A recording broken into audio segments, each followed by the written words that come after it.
Go.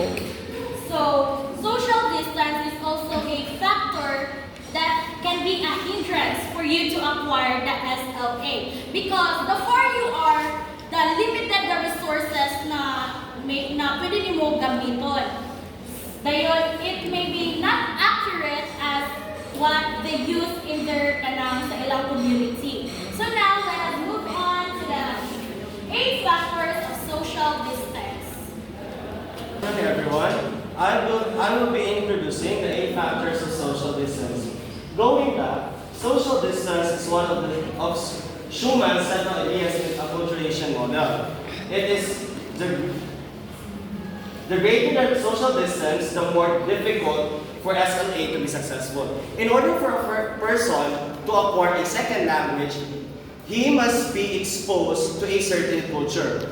The greater you're exposed to that culture, the better or the higher level that you acquire a language. But when you are far from that culture, or you're not connected to that culture, so the lower the chances that you will be good at speaking the language. Do you get my point? Yes, sir. Okay. So now, the 8 factors of social distance. First, social dominance. Social dominance considers the degree of equality between the host and the guest culture. So this states that when a culture is more dominant than another culture. Also, it focuses on subordination or domination between cultures. And when equality in the societal status within culture is present, it enhances second language acquisition. For example, if within a classroom, this is in the context of social dominance, within a classroom, students' culture is to speak the English language. And there is a transferring student which is good in speaking Bisaya, but little knowledge in speaking English. So, what is the dominant culture in that scenario? Okay, I will explain it again. In a classroom, the number of students speak most the English language, and there is a transferee which speaks the Bisaya language. So, what is the more dominant culture? The English or the Bisaya? English. So then, the Bisaya speaker would urge himself to speak English because that is the dominant culture. Understood? Yes. Okay. adaptation. Mo-adapt siya sa iyang surroundings niya. It's a matter of adaptation, adjustment, or you would literally put within yourself the culture of your classmates. You would try to neglect or disregard, but not full disregard. When in that scenario lang, you would disregard your culture in order to fit into the culture of the majority, because that is social dominance. The culture that is dominant takes the place of the culture that is subordinate. Next, integration pattern. Integration pattern focuses on the SLA, second language acquisition learner's capacity to assimilate into the target language group's culture. High assimilation, higher success.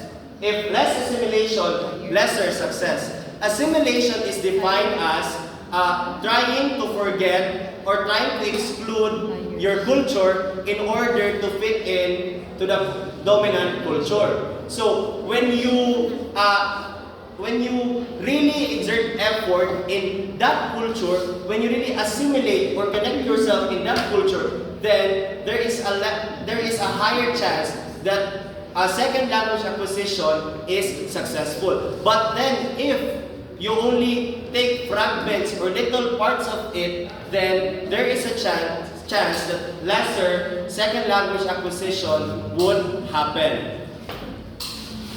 Okay. Number 3, enclosure. Enclosure, the more SLA learner and TL group is enclosed or shares the same social institution, the more successful in SLA.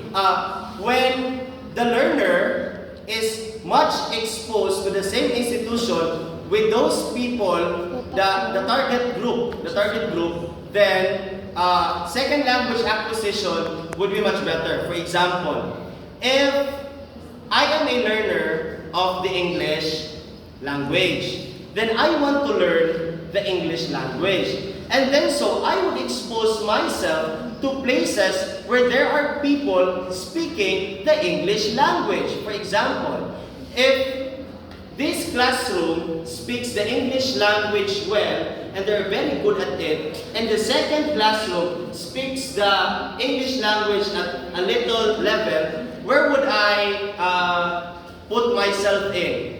This classroom or the classroom that speaks English lesser? So, the classroom which speaks the language better. So, enclosure says that when the learner and the target culture or target language is using the same institution, then second language acquisition is more successful. If mag-isa mo ba, if you are always using a certain place, you're always connecting with each other, then second language acquisition would be more successful. There is higher chances in acquisition. Next, cohesiveness. High level of cohesion between the SLA learner and the TL group's culture, the higher the chances of success in SLA. Cohesiveness or the connection. The more you are cohesive or the more that you are unified with your target culture, the more that you acquire the language. Actually, this series of factors has similarities, but they also have differences. Next is the size. If the size of the learner group is large, then it tends to facilitate intra-group interaction rather than intergroup interaction. So, for example, take note, if the learner group is large, for example, within a classroom, the number of speakers of the English language is only 5 persons, ang kabalong English. Then the learner groups, na sila'y 20 kabuo nga ganahan maka-learn of English. So, do you think that the 5 speakers of the English language could connect to the 20 persons that want to learn the language? Yes or no? Maybe. The answer would be no. Why? Because how would you interact if 5 na sila kabuk? Unless if 2020, the interaction is good. But then, the learner's group is much higher than the target group, then it would be very difficult. Because how can you facilitate 5 persons only know how to speak English well, then the others doesn't know how to speak the English language well? Then it would be very hard. Nagets niyo ang point? Yes, sir. It would be very hard, but still, is it doable? Yes, it is doable. But then the chances of second language acquisition is slower. Mas hinay siya, dili siya pareha nga og fair dito ng 2020, mas dali, mas high ang chances. So if gamay ra, it is prone to error. Okay? Is it okay na? Can we move forward? Yes. Okay, next is congruence. When both groups share commonality, then the more likely social contact is facilitated and also second language acquisition. So congruence. If both culture is similar with each other, then second language acquisition is higher. Take as an example the Chabacano dialect, and Spanish. Broken Spanish. If you would let a Chabacano speaker communicate with an English speaker, a Spanish speaker, then that language are more likely close to each other. So the Chabacano language would learn Spanish easily. But then if a Bisaya person, if a Bisaya speaking person is exposed to Spanish, I would have a hard time in speaking Spanish because it is not really congruent to my language. Is that clear? Yes. Number 7, attitude. The more positive views on TL group from SLA learner group, the more favorable it is to SLA learner group. If the learner group has a good attitude toward the target language group, then it is very beneficial to him. For example, within a classroom, if the classroom speaks English well and I want to learn English, then I would communicate to everyone. But then, if I make comments about those people who speak English well, then it would not be favorable to me because nobody would like to interact with me. Kaya mao gud ako ang comments. But if my comments regarding them is nice, then they would interact with me, and then so second language acquisition has a higher chances to be successful. Lastly, intended length of interaction. The longer second language acquisition learners' interaction with target language groups culture may result to SLA success. For example, if I want to speak the English language in connection to intended length of interaction, if I want to speak the English language, I would invest my time, I would invest myself in that place that speaks English language. Alangan po, ganahan ko makaistorya English language, akong i-expose, mas dugay na akong i-expose ang ako ang kaugalingon sa mga mustorya Bisaya. That's a big no-no if you want to speak English language. But if you want to speak Bisaya, then you should expose yourself to Bisaya speakers more. And so, in this factor, you should engage yourself more. You should exert time more to those who speak the language that you are wanting to learn. Any questions regarding the 8 factors? None, sir. Okay, so now let us move on to the 4 effective factors. So the first effective factor is the language shock, the degree of comfortability of the SLA learner to the new language.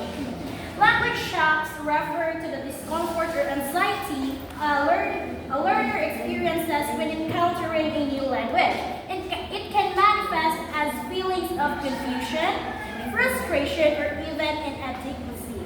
So just like what Shan as example about speakers sa English o Bisaya. So if you will become a exchange student sa America, ma-shock on how fast they are when it comes to speaking, the unfamiliarity of the slang that they are using, as well as the mga words na you are unfamiliar with. And next is the culture shock. Culture shock is the disorientation and stress that arises from being immersed in a culture with different customs, values, and social norms. It can lead to feelings of isolation, homesickness, or frustration. So, if you are a native Bisaya person, di ba, ang atong practice here sa Philippines is that magdungan tagkaon tanan tinig ka kabingin. So if you are kanang ma-immerse yourself there, maglisod ka og adjust sa ilaang practice dito. Kanang ilaang ilang culture and how they practice kanang magdungan og kaon nga sometimes dili man na sila magdungan og kaon. So next is the ego permeability. Ego permeability refers to the learner's willingness and ability to adopt their identity to incorporate elements of the target language culture. It's about being open to new perspectives and embracing aspects of the new culture. So nakabantay mo, Filipino comes with the time? Comes late. Ito naman Filipino time. Comes before time. After. Before time. After. So, natay gitawag nga Filipino time. So, if you move to America, di ba, on time man jud na sila. So, kay gusto ma-immerse ang imong practice dito, you have to adapt. So, walaon na nimo ang kanang gitawag nato na Filipino time. You have to practice katong ilang time nga mo arrive on time. So next is the motivation. Motivation plays a crucial role in SLA. It's driving force that keeps learners engaged, persistent, and committed to learning the language. So, for example, if makuha niyo mo tama ang kanang phrase or ang kanang grammar, then makakommunicate ka well sa native speakers sa English, murag ma-motivate ka to continue to learn their language. O dilipod ka na marong ka, di ba murag ma-down pud ka, you feel down if you commit mistakes sometimes, if marong ka sa communicate, na misunderstanding, so murag ma-down ka, it affects the motivation. So, now, Conclusion. Schumann's model emphasizes the role of social and cultural engagement in second language acquisition. That it is not only about the mere act of mastering technicalities of grammar and vocabulary of a certain language or culture, but of using it in actual scenarios. So Schumann models of second language acquisition does not only focus on memorizing the technicalities of grammar, memorizing vocabulary, knowing different words, but it is using it in your real-life scenarios in consideration with culture. How the way you interact with other people, their music, and other kinds of things. And that would be all. Thank you.